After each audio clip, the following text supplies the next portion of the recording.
E aí, já parou para pensar por que a escola brasileira é como é, sabe? Será que ela só reflete a nossa sociedade com todos os seus jeitinhos e problemas, ou ela tem a força para mudar o jogo? Vamos mergulhar nessa relação, que é super complexa, olhando para as ideias de pensadores que realmente se dedicaram a entender a alma do Brasil e o papel da educação nisso tudo. Então, a pergunta de US$ 1 milhão é essa, né? A sociedade molda a escola ou é a escola que molda a sociedade? É tipo o dilema do ovo e da galinha, uma via de mão dupla. A sala de aula pode ser tanto um espelho do que a gente tem de bom e de ruim, quanto a ferramenta principal para construir um futuro diferente. É essa tensão que a gente vai explorar agora. Mas antes da gente focar no Brasil, segura a onda. A gente precisa dar um passo para trás. Vamos pegar emprestado as lentes de uns gigantes da sociologia. Porque para entender o nosso caso específico, primeiro a gente precisa sacar qual é a função da educação em qualquer lugar do mundo. E os nossos arquitetos são esses dois caras aqui, Émile Durkheim e Max Weber. As ideias deles surgiram lá na Europa, século XIX, um tempão atrás. Mas, como a gente vai ver, elas são super atuais e formam a base para entender qualquer sistema de ensino, inclusive o nosso. Por Durkheim, a escola é, acima de tudo, a grande supercola da sociedade. Pensa nela como uma instituição que pega um monte de indivíduos e transforma numa comunidade. É ali que a gente aprende os valores, as ideias, o conhecimento que nos unem e que fazem a sociedade continuar de pé. E essa frase dele resume tudo perfeitamente. Educação não é algo que acontece por acaso, sabe?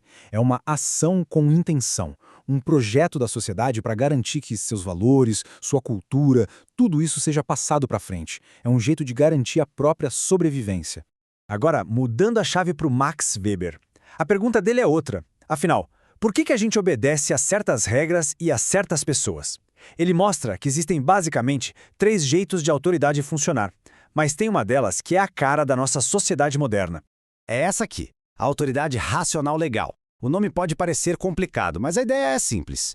Pensa na escola. Tem horário, currículo, regras de conduta. A gente obedece ao diretor não por ele ser o seu Carlos, mas por ele ocupar o cargo de diretor. Para Weber, a escola moderna é o retrato perfeito de como o Estado funciona, com base em regras impessoais, em burocracia, e não em pessoas.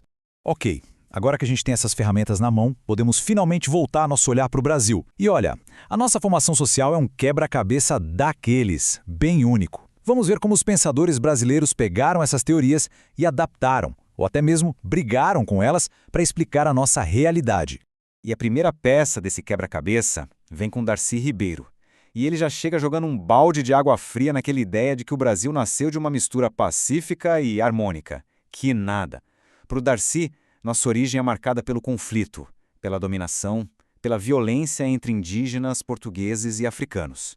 E desse encontro violento nasce o que ele genialmente chamou de ninguémdade. Imagina o sentimento. Você não é mais português, não é mais indígena, não é mais africano. Você é algo novo numa terra que parece que não pertence a ninguém. Foi essa crise de identidade profunda que, segundo Darcy, forçou a gente a ter que inventar o que é ser brasileiro. Darcy também aponta para mecanismos bem concretos, como o cunhadismo. Originalmente, era um costume indígena para integrar um estranho à comunidade. Mas com a chegada do colonizador, essa prática foi totalmente distorcida. Virou um motor de miscigenação forçada, de dominação, foi um fator crucial na formação do nosso povo. Agora vamos para outro pensador fundamental para decifrar o Brasil, Sérgio Buarque de Holanda. Em sua obra clássica, Raízes do Brasil, ele criou um conceito tão poderoso, mas tão poderoso, que até hoje ajuda a gente a entender muito do nosso jeito de ser, especialmente na política. É o famoso homem cordial. Mas muito cuidado com o nome. Cordial aqui não tem nada a ver com ser bonzinho ou educado. Vem do latim cor, que significa coração. É a pessoa que age com base na emoção, nos laços pessoais, misturando o público e o privado e colocando a amizade acima da lei. E as consequências disso? Bom, a gente vê todo dia, né? É o patrimonialismo, aquele político que trata o dinheiro público como se fosse dele, é o apadrinhamento, o famoso QI, quem indica, e claro, o nosso campeão de audiência, o jeitinho brasileiro para burlar as regras. Tudo isso são heranças do homem cordial. Então, beleza. A gente tem um país que nasceu da violência e que é marcado por essa confusão entre o que é público e o que é privado. Como é que a gente combate isso? Para alguns pensadores, a resposta era clara: com educação. Vamos ver agora a luta pela escola pública como uma arma para construir um Brasil novo. E o grande general dessa batalha foi Anísio Teixeira. Ele não era um pensador de ficar só no gabinete e na teoria. Ele foi para a linha de frente, um cara mão na massa, para construir, tijolo por tijolo, um sistema de educação que pudesse transformar o Brasil. A obsessão dele era uma só: criar uma escola pública de verdade. Ele liderou um movimento chamado Escola Nova. E a proposta, gente, era revolucionária para a época. Pensa só, uma escola para todos, de graça e sem religião metida no meio, focada na experiência do aluno, no aprender fazendo e não naquela decoreba chata. Uma educação integral que formasse cidadãos completos e não só robozinhos para o mercado. E o sonho saiu do papel. A Escola Parque, lá na Bahia, foi o grande laboratório do Anísio. Imagina um lugar onde as crianças passavam o dia inteiro. Aprendiam matemática, sim, mas também pintavam, praticavam esportes, cuidavam da saúde. Era a prova de que uma educação que transforma era sim possível. Mas nem todo mundo era tão otimista. Florestan Fernandes aparece com a visão mais crítica. Para ele, educação não era só sobre formar cidadãos, era sobre dar ao povo as armas para lutar contra a miséria e a desigualdade. E essa frase dele aqui deixa isso bem claro, né? Florestan força a gente a encarar uma realidade bem dura. Ele mostra que muitas vezes a escola no Brasil, em vez de ser um motor de mudança, acaba sendo o contrário. Ela reforça as desigualdades. De um lado, você tem uma escola elitista que só mantém os privilégios. Do outro, o ideal de uma escola democrática, que liberta, que dá poder ao trabalhador. A luta para ele era transformar uma na outra.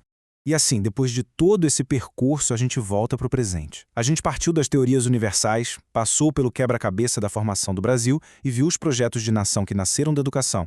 Mas a pergunta que fica é: o que a gente aprendeu com tudo isso? Esse quadro aqui resume perfeitamente a nossa jornada.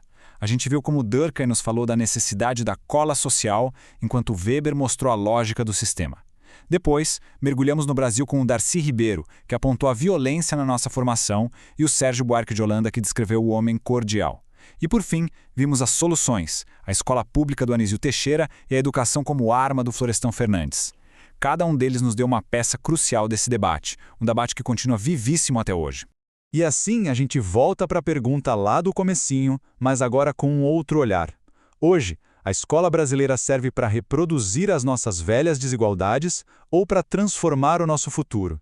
A resposta não é simples, e o legado desses gigantes todos nos lembra que essa não é uma questão só para especialistas. A luta pelo futuro da nossa escola é, no fim das contas, a luta pelo futuro do Brasil.